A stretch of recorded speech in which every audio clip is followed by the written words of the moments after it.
Our guest today is Sahil Khanna, a true all-rounder in the Indian motorsport scene.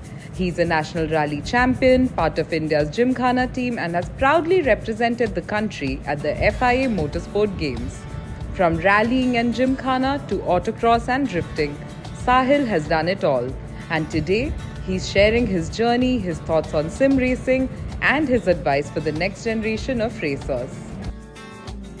Hi Sahil, thanks for having us here today. We just have some questions lined up for you, all about your motorsports journey, your sim journey, other fun bits of your life. So how about we start at the beginning? How did you get into motorsports? So I think I got into motorsports at a really later stage of my life, say around 30. I'm 38 right now. So it's been 8 years since I've been doing this. And it was just one of those days I was driving back from a friend's out, I think at 6 a.m. or something. And there was an autocross happening in Gurgaon, sector 29. So I think like all of us, we like driving our cars on the road. I think that's how we all started.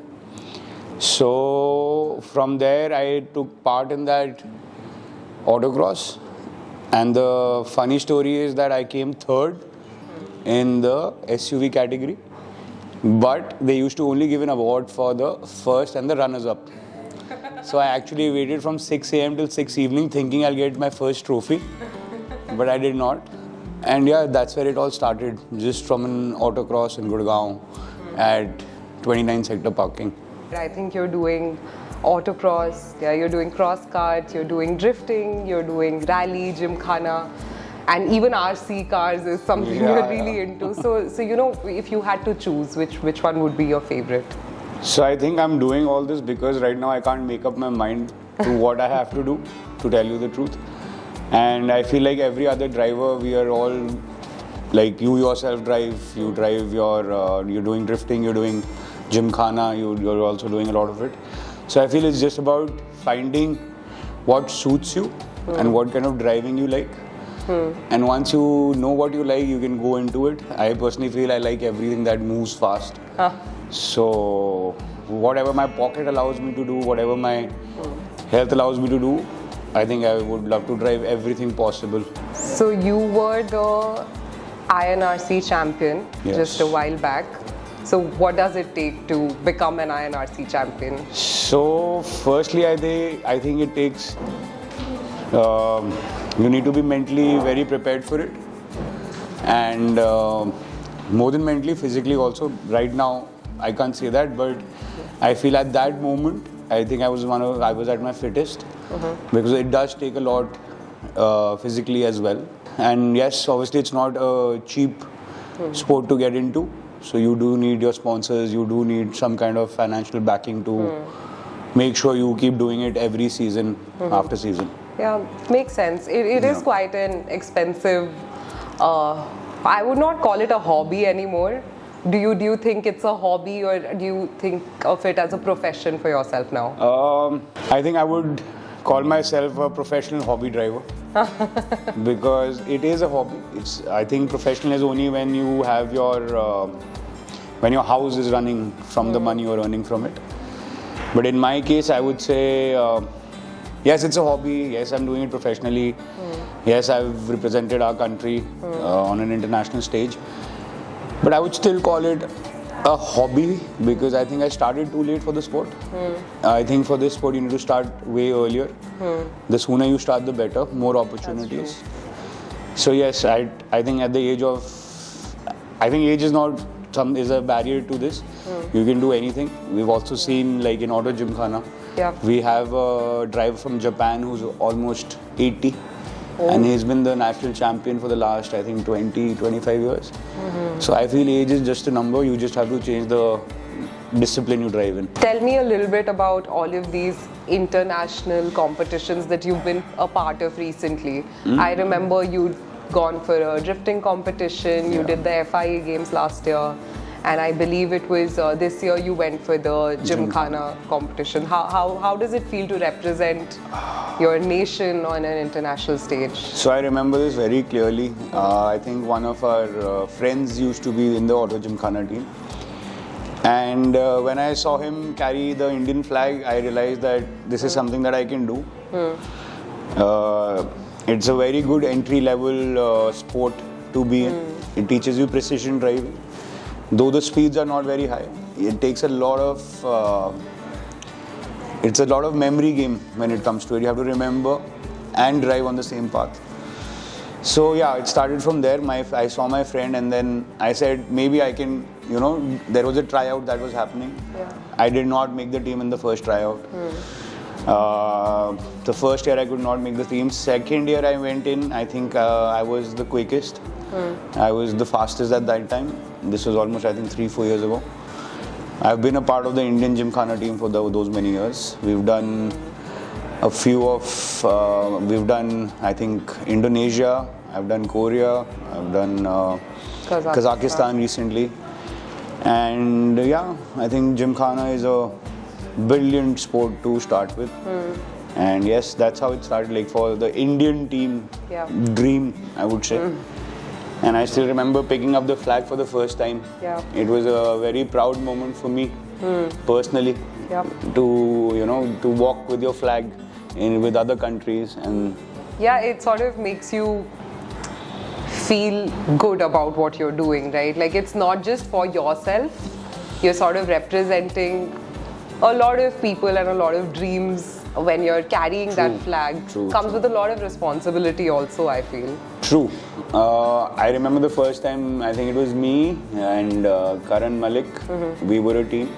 Like you said, the responsibility of carrying your flag forward was a great feeling, and it was nerve-wracking also at times.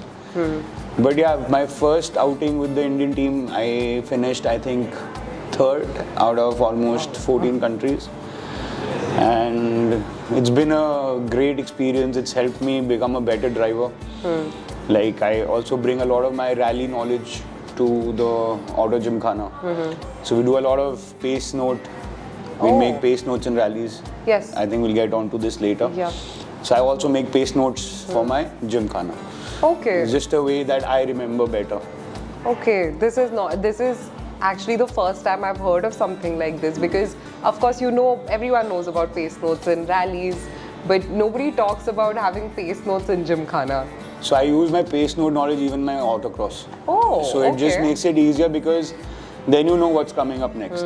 And once you know what's coming up next, it just helps you become a little more quicker. So I personally take it like a game of, say, snooker, where you place the ball for the next ball, not for the ball that you're hitting. So I feel rally is a lot like that. You're not taking the corner you're actually turning at. You're setting up your car for the next corner or next turn, whatever it is. This I feel is something that you learn with experience, these 100%. Kind of things, right? So let's talk a little bit about drifting. Sure. When did you get into it? How does it work for you? Is it like a competition, or like is it more fun for you? How does it work? So like, I'll go back to the thing again. I think we all have been drifting on the roads a little bit, which we should not be doing. Yes. But say on a rainy day, we've always had our tail step out a little bit. So if I look back, my first ever drift would have been on a Chevrolet Tavera, a rear-wheel drive MUV. But yes, if I talk about drifting right now, I got introduced by it with one of our friends, Mudit, and Bad Boys Drift. Yeah. And I think it happened 2 years back. I wanted to get training from Dubai, but it didn't happen. Mudit was nice enough to start me off here in India. And thanks to Bad Boys Drift again, I was able to compete in my first international drift competition in Thailand. DC Play. DC Play, yes. Yeah, I think you've also been there for that. So yeah, that was my first competition. I was very happy with it. I was excited. Position maybe not there, but I was happy with my driving, with the car, with the environment. Yeah. And I quite like drifting, but yes, my heart is still towards rally. Everyone has their vices. I would say rally is probably your vice then. Or maybe it's just like those, like maybe speed. My first love, I would call it. Like my rally is something that I think, like I said, Raid the Himalaya for me. Yeah. It was a rally. I never understood what a rally was. I never understood anything. But I just love, I feel, driving on loose gravel, loose surface. That's why drifting comes in. Yeah. And drifting actually helps me a lot when you go into a slide in rallies. So it gives you that extra edge, I feel, because you're not scared of it anymore. You know how the car's going to react. There's a lot of weight transfer, and which we use in drifting. A lot of loading of the suspension, unloading of the suspension, which also is a big part of rallies. So yeah, I feel, like I said earlier, all sport will help you some way or the other in the other discipline. Somewhere it will make a difference. So the more disciplines you drive, I feel it should and it will make you a better driver. You get to experience so many different situations that the sport might put you in. 100%. You know, and you can pick and choose the parts that you want to put off to your discipline of choice. Yeah. A good qualities of a driver is, which I am trying to apply for myself also, is that you have to be very adaptable. So like sometimes we get like a left-hand drive car, sometimes we drive maybe a 150 bhp car, sometimes we drive a 300 bhp car or a 800 when we're drifting. So every car, it can be an N8, it can be a turbo. So you have to understand how the engine works, how the power delivery is. Definitely. So I feel the more you drive, the more kind of cars you drive, it just makes you a better driver. You know, now that we're talking about so many different cars, I feel like, you know, this is where sort of sims come in for me. 100%. So let's go to the start with sims also. That is a conversation for me to remember. So tell me how you felt when you tried the sim for the first time. So I think my first introduction to a sim was when COVID hit us, because we were all sitting at home with those Logitech, and that's where it all started. I think I might have started at the wrong place. So I really did not like sim racing at all. I never felt connected to a sim. It was always a game. And I think, if I correctly remember with you also, I think you must have tried to make me sit in your sim multiple number of times, and I would get up in like less than 30 seconds. So I feel for me the first introduction to a good sim was when I used the motion sim. Because in the motion sim, I could feel when I was loading my suspension, I could feel the car dip from the front. So I feel I need more of the feel. The G-forces. The G-forces, the loading of suspension, when I brake, when the nose dips, when I lift, how the car is reacting, if the grip is there, not there. Because when we're driving on gravel, you have to really know what your grip levels are. Even though there's no grip, like drifting. But still you need to know what are grip levels. So I feel a motion sim is what really got me hooked onto sim racing.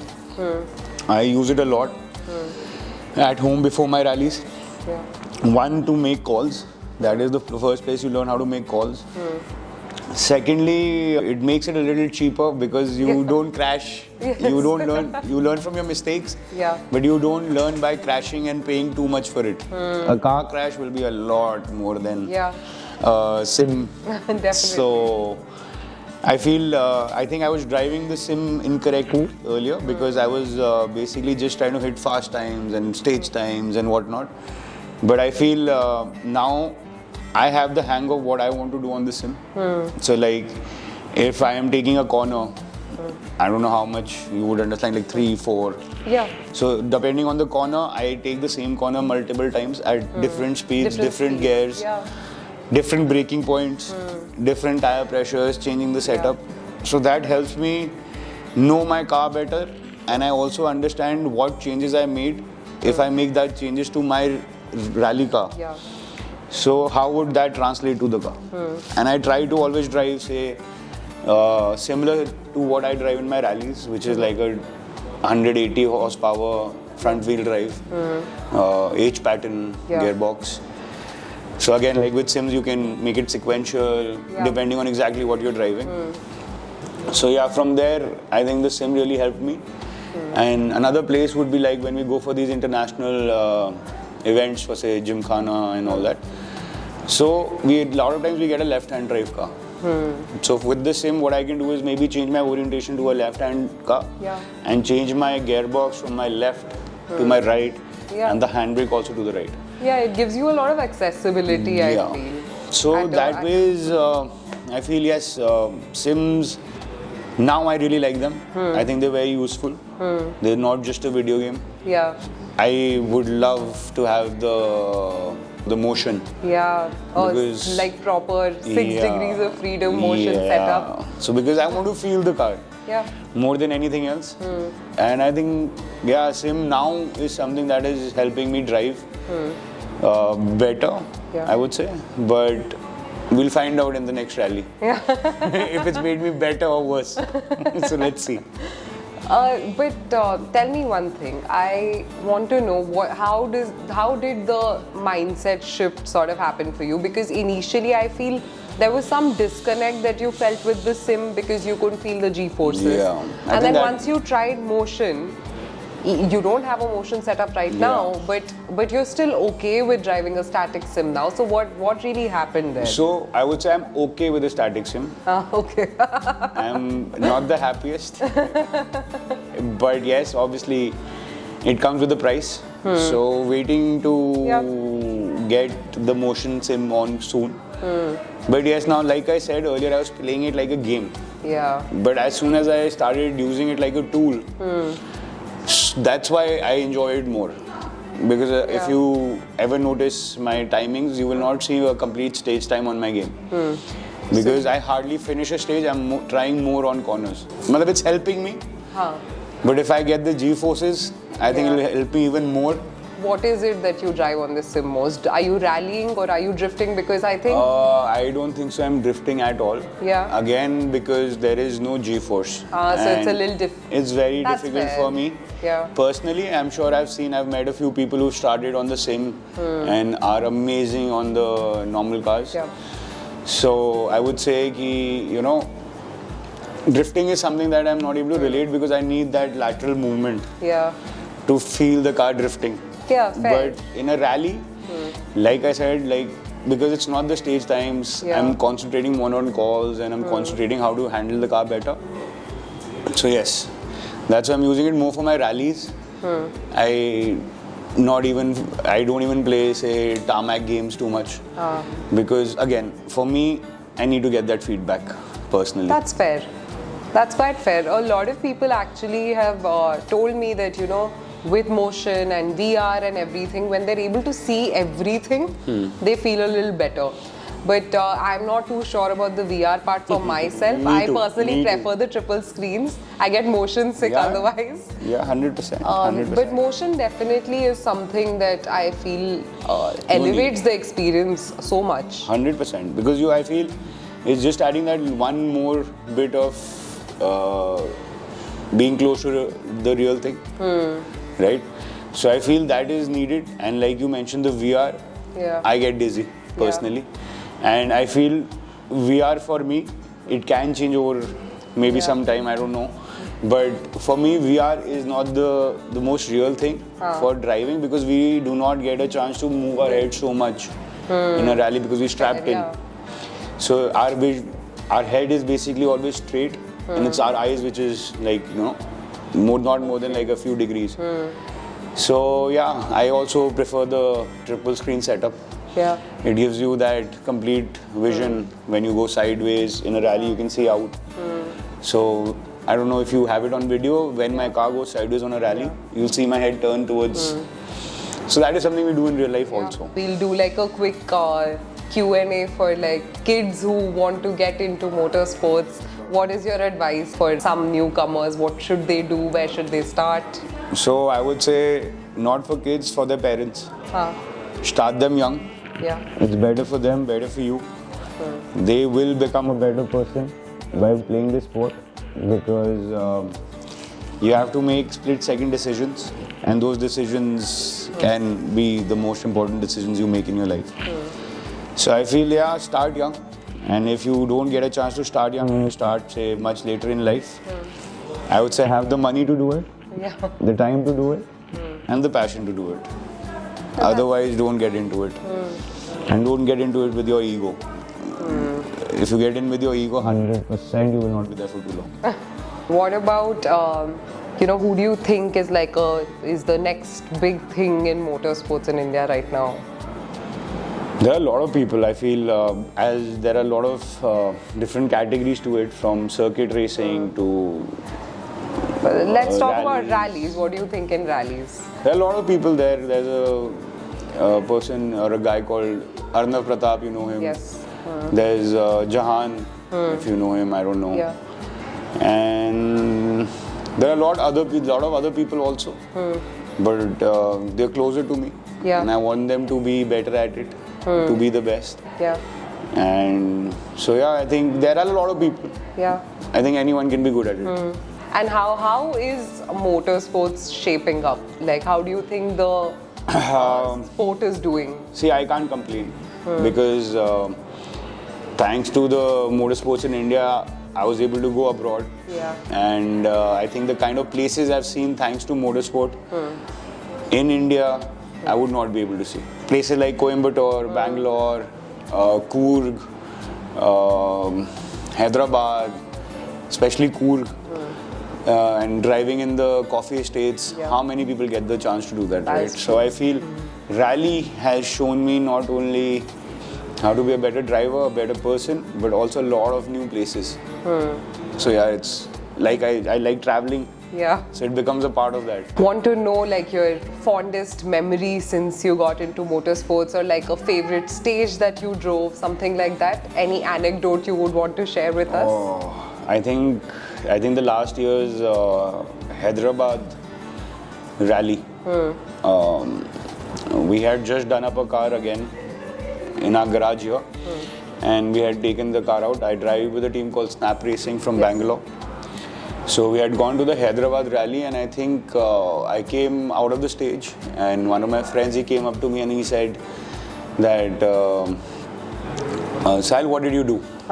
So I said, oh shit, I goofed up again. So then again he asked me, Sahil, what did you do? So I was like, oh no, the car was not doing this, the car was not doing that. I was goofing up here, I was goofing up there. But when we saw the timings, we were in the top 3. And this is with the full grid of the top Indian drivers. Not that I've not seen that before. Yeah. But when you get something without expecting it, that joy, that feeling that you get, that really? Because you think you have more in you. Yeah. Because you didn't give your 100%. So that feeling was the most amazing recent feeling that I can tell you about. Yeah. And yeah, I think it was not even winning the rally. I would say it was only one stage. But that feeling of getting there, knowing you haven't pushed 100% and knowing that you have more is the best feeling that you can get. The feeling to chase. 100%. You should always think that you have more in you. All the people who are new to the discipline should definitely think about, you should, there's that feeling to chase, which is the thrill of motorsports for me at least. See, I agree with you. But like I used to say earlier, but I still believe in it, there is no reset button in real life. Yes. Right? So here when I crash, I can maybe press an F2 or an escape and go back to the start. In real life, you will not get that chance. True. So I feel that is where if people are coming from sim racing, never forget the real, what do you call it? The repercussions. In real life, because you can get hurt. Yes. It will be a lot more costlier to crash in real life. Exactly. To you, to your bank account, to the people around you. So I feel yes, it is the right path, but never forget it's not the real thing.